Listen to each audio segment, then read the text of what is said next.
How's it going, everyone? Equinox Phoenix here, and today we're going to talk about The Flash, Season 8, Episode 8, titled The Fire Next Time. Uh, so, let's start with the beginning of the episode. O'Shaughnessy's, I think that's how you say it. I don't know. The bar that every meta villain and non-meta villain likes to go. It's the villain bar. That's the only way I know how to describe it. Like, it's literally the bar all the villains end up at for some reason. Anyway, we see the manager and a bartender say goodnight to each other, and then the manager gets roasted alive. Um anyway, the next morning, Barry and Chester are there, and they're like, look, they look at it. The body's charred. It disobeyed the laws of physics. Apparently, somehow managed to create. Anyway, so when Barry shows a picture of the hotness, um, he's back. I think his name is Jocko. Is I believe his name. Give me a moment. I want to get his last name because this is actually important for the episode. Oh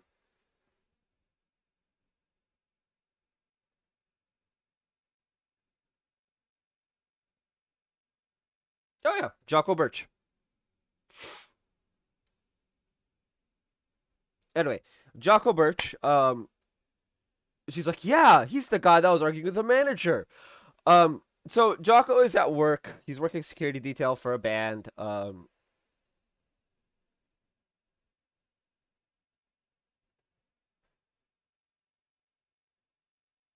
September.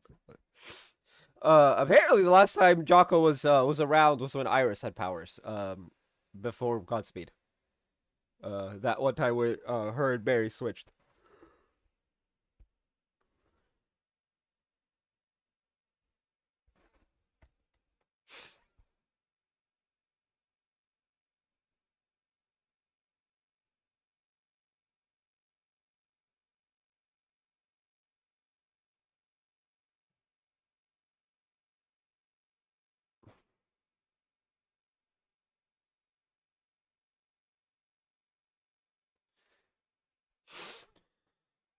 Anyway, so Jocko's at work, working security for a band. I believe it's Lips.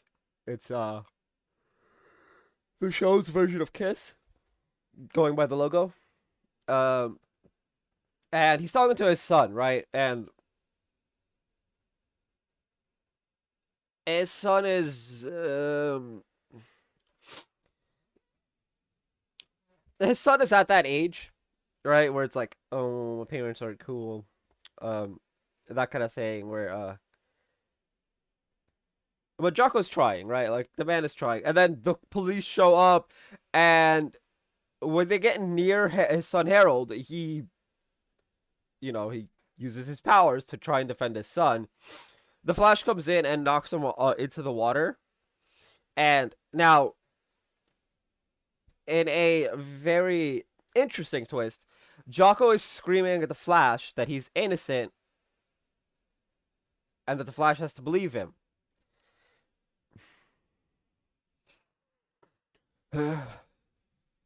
And it resonates with Barry underneath the suit because this is a scene straight out of the day his mom died, where,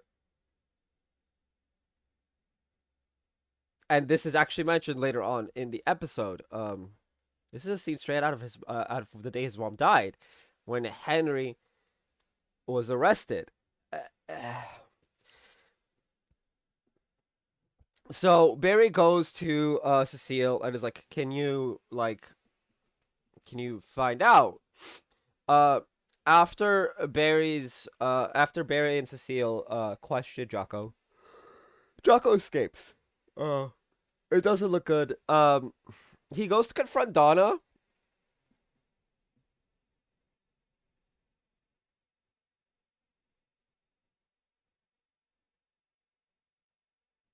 and we don't know what happens next. Unfortunately, it isn't shown this episode, but Jocko does walk away. Um, Now, they find a body. You know, the CCPD and whatnot. They and the no, sorry, not CCPD. The Flash, find and Frost for backup. Go in and they find another body. This one of Donna. I don't remember the manager's name. I remember the witness slash bartender's name Donna. Anyway. Now, Barry goes and runs, you know, the CSI stuff on the bodies, and turns out they have the exact same heat signature. Wait a minute. No pyrokinetic can do that. That's what Barry says. Now, the team has pretty much abandoned Jocko to his fate, right? And Barry blows up. Justifiably so. He blows up in their face, and it's like, if anyone had believed in the impossible, my dad wouldn't have gone to prison. Right? He's willing to give Jocko the chance because of his past experiences. The others, they're not, because they don't have that experience. They don't have the experience of a kid watching his dad get taken away for a crime he didn't commit. Remember, Barry witnessed his mother dying in a roundabout way. Now, yeah, it turns out, guess what? Henry was innocent. But is Jocko?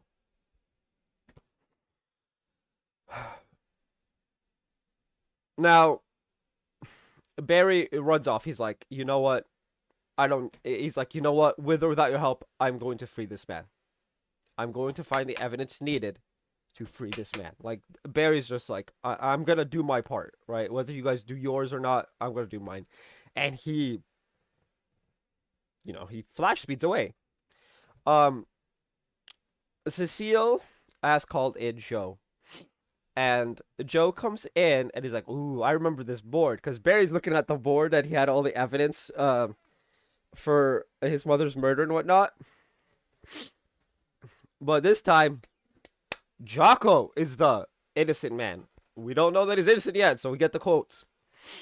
And while Barry and Joe are talking, we find out February 1st. This day in the show. Obviously, it's not February 1st right now. It's the 24th/23rd if you watched it live. So it's like, wait, hold on a second. This man's birthday is today. Today in show is February 1st, Henry Allen's birthday. And they reminisce a bit about Henry, right? And Joe's like, what does your gut say? Right? Like, he's like, oh, what's your gut say and all this? And he's like, look, if you think he's innocent, go with your gut, right? Joe's very understanding because Joe was there. Joe was there back in the day when Henry, who turned out was innocent, got arrested for killing his wife, even though that was Thawne. So Joe's like, wait, no, if your gut says Jocko Birch is innocent, then find the evidence and prove it. Right? There's gonna be evidence. There's negative tachyons and tachyon particles all over the house. Back then, if they had the ability to read it, they would have been like, wait a minute, there's dark matter all up in this shiz. Like, what the fuck? You're like, there's like 3 different energy signatures here. What's going on? We got dark matter, we got tachyon particles, we got negative tachyon particles. Like, you know, if we had the tech we have now in show back then, it would have been like that within 5 seconds. Like, wait a minute, I don't think Henry Allen's is a meta, and a speedster meta at that, because there's 2 different speedster signatures here. So, you know, it would have been easy, but so obviously now there's hidden.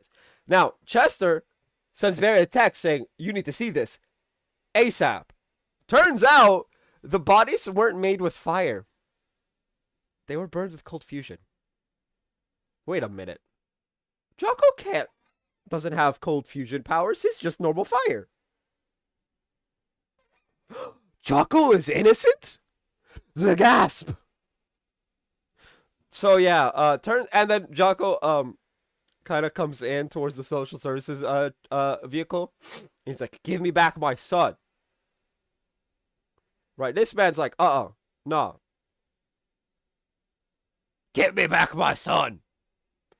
Now Flash and Frost come in. It's like, and Flash turns off the fire in Jocko's arms, with the wind cyclone fist things. He's like, "Dude, we found evidence you're innocent. Calm down before you actually do something bad." Right?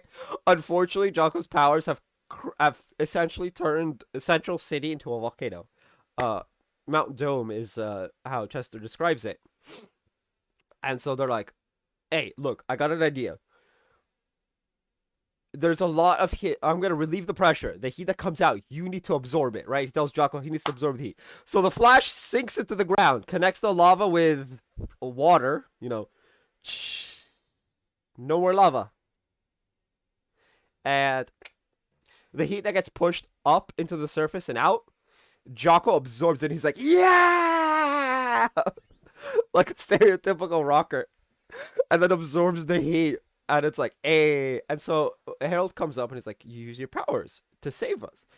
Jocko just saved thousands of people with his powers. And they hug it out. And also, then it's all right.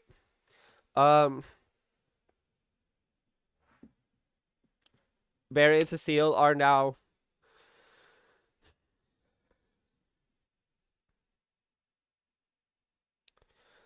Barry and Cecile talking about how Jocko gets custody of his son. Judge granted it. It's all good. Apparently, it turns out she asked Harold because he's almost 18 who he wants to be, where he wants to go, and he said he wants to go with his dad. His new hero dad. Now, will Jocko be a hero permanently and come back all the time? Like, what's his name in the previous, in pre-crisis? I don't know if he is or not. Post-crisis, I don't remember. It's a little bit fuzzy. Pied Piper is, I believe, his nickname. The guy who used to work at Star Labs.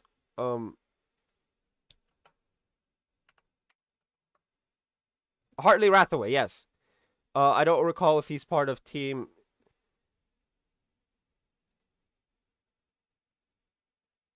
Affiliation, Original Multiverse, and Current Multiverse.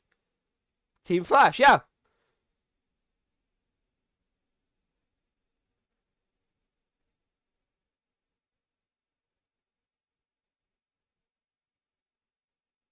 Okay, yeah. So no, he went back to being a villain due to change in the timeline, and then reverted back to hero. Okay, so yeah, Hartley Rathaway, right? Is he gonna be like Hartley Rathaway? The occasional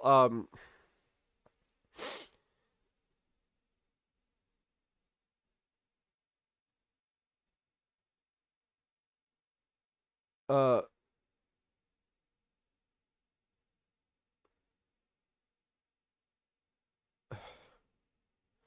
and like occasionally come back to help Team Flash, or is he just like is this just like a one off? Sorry, I just tangented extremely, and then like zoned out for a couple seconds. That's my bad.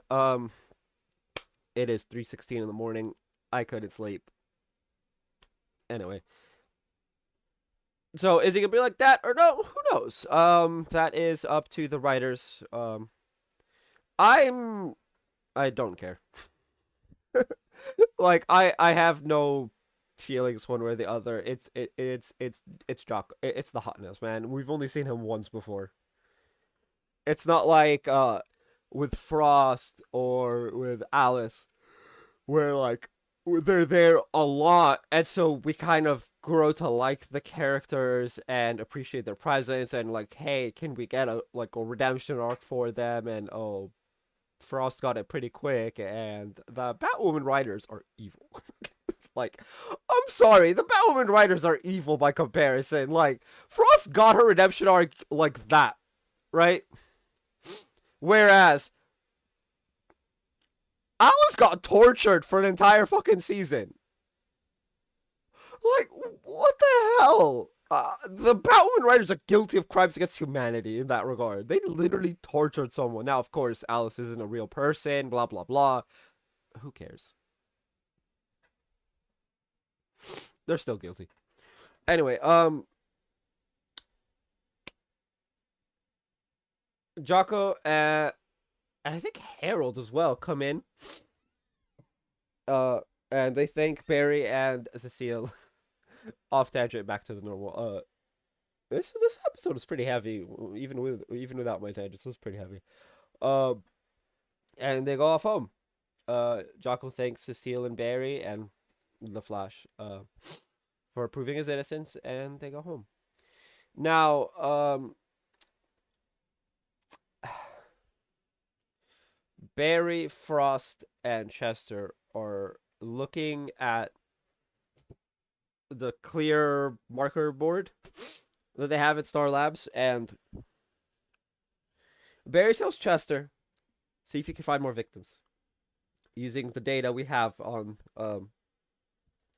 the cold fusion and whatnot. And the episode ends with him telling Chester and Frost, we have a meta serial killer, and we need to stop them before someone else gets hurt. And that is the episode. Boy, that episode was heavy. Usually I can run these out in like 11 minutes. We're 16 minutes and 44 seconds in right now, and oh my lord. That's a bit. Now, of course, that's with my tangents. We can get them out in like 11 minutes. Like, these episodes are getting really hella heavy. Can we please go back to me just doing these videos in like 11 minutes? 9 to 11 minutes, please? Please? Although I guess that would have to be post Human Malware when we go back to 23 episodes, if we ever do.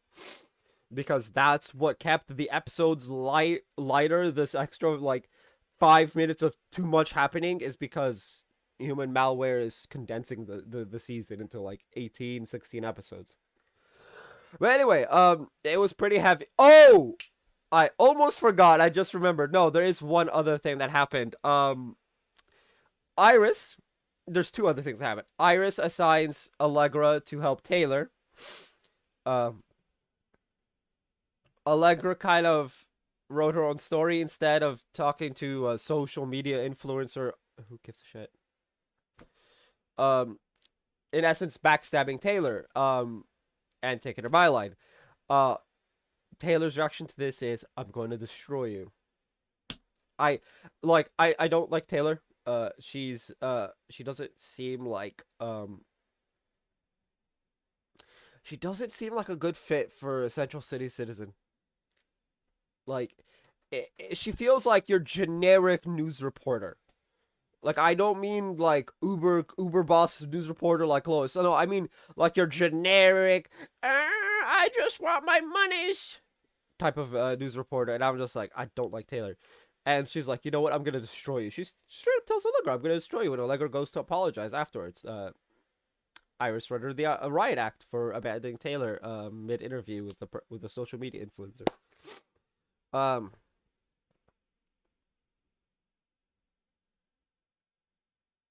It feels like Iris is losing the plot of her own newspaper. It's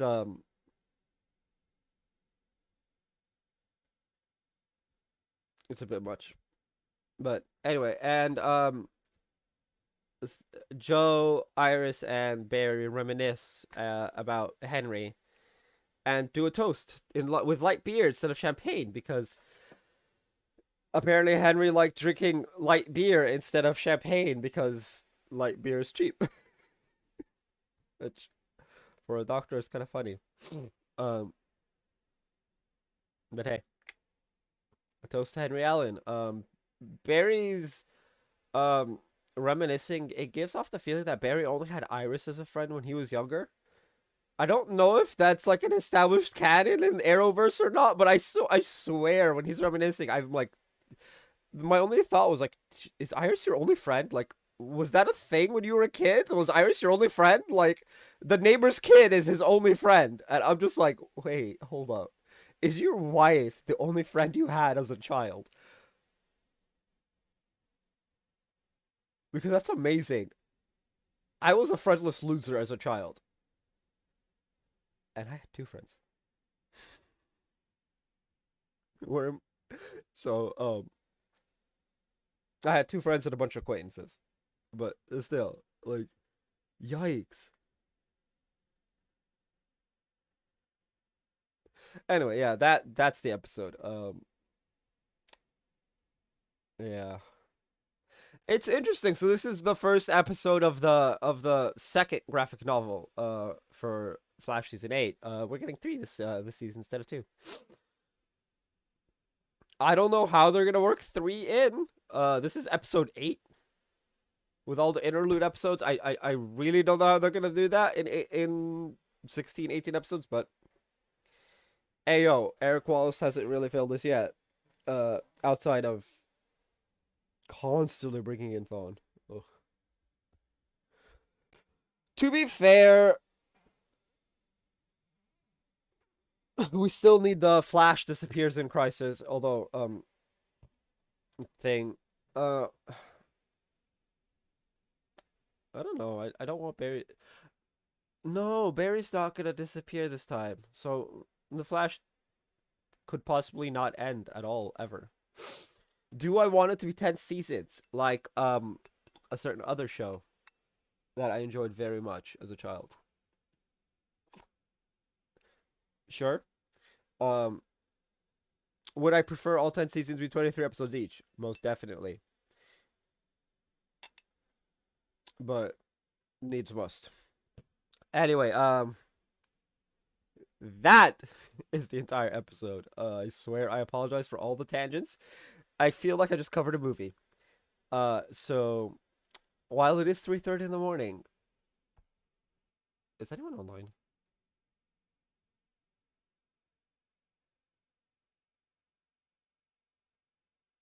Wow. There's literally no streamers I follow that are streaming. Okay. I guess I'm gonna stream. If you guys are watching this when it goes live, I'm live with Final Fantasy 14. Anyway, tell me what you guys thought of the episode down in the comment section down below. That's gonna be for this video. If you guys haven't already, hit like, hit subscribe if you're new. I will see you guys next time, and as always, stay bright. Yes, please come to the stream. Link in the description.